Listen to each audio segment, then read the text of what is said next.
Yo! What's good, Radical World? It's your boy Shane back with another comic book video for you. That's right, we are keeping it going. Today looking at Chew number 2.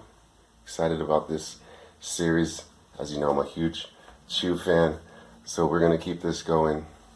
Today number 2, and we'll keep it going with 3, 4. You can see some of the other covers, unbelievable looking artwork. That's what we're about here.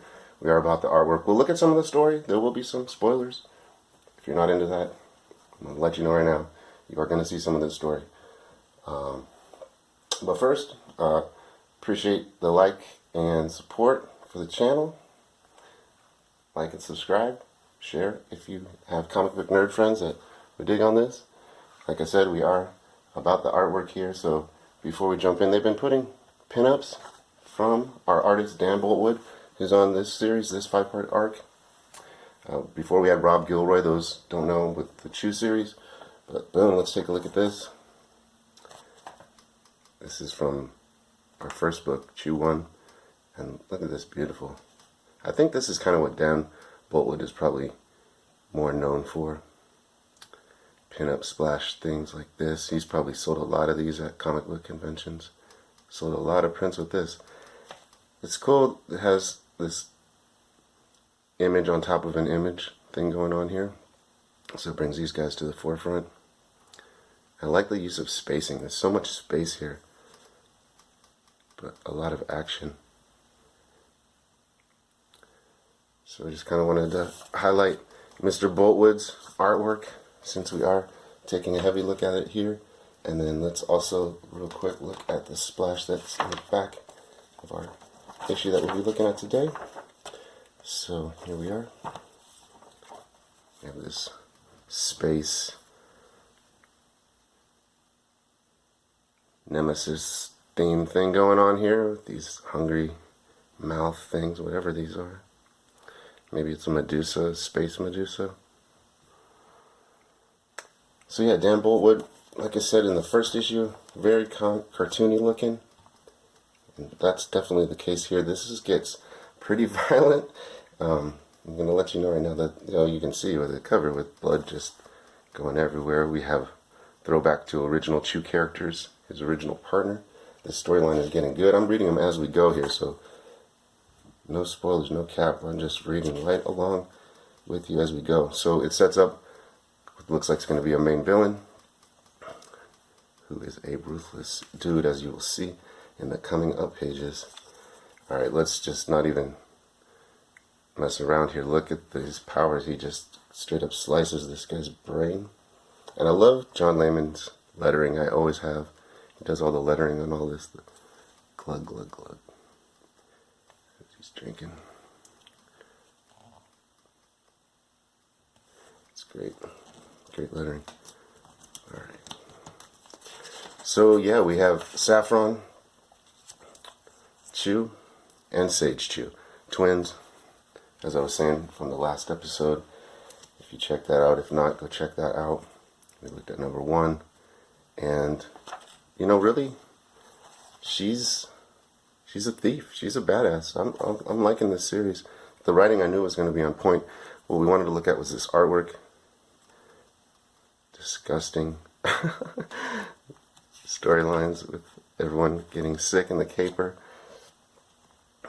She is a straight thief, though. This is disgust. Her sister knows that something is up.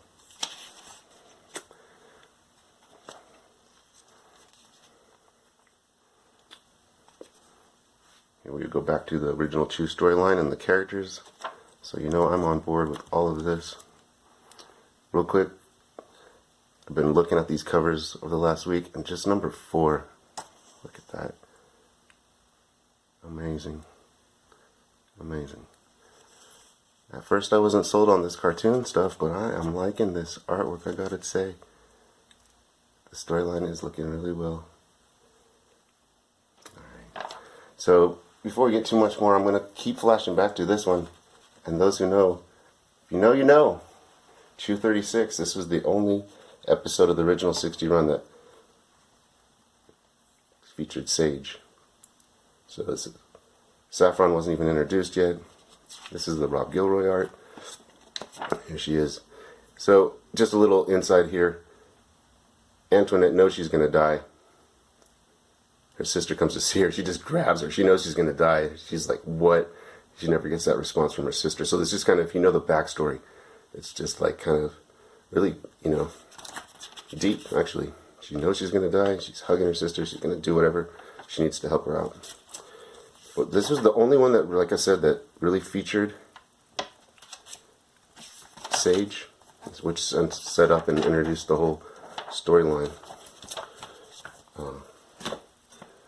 So keeping with that, real quick before we jump back to and wrap up number 2, I got to give a shout out to Rob Gilroy, who is working on Farmhand, which we're probably not going to do on this channel, but in its own right and its own merit, I figured it needed at least to be spoken on right now through issue 15. I said it in the last video, and I will say it again. At some point, Rob Gilroy and John Layman will be back with a new Running Chew series. I think it's going to be, you know, the timeline with Antoinette, her past with the NASA, just an ongoing series.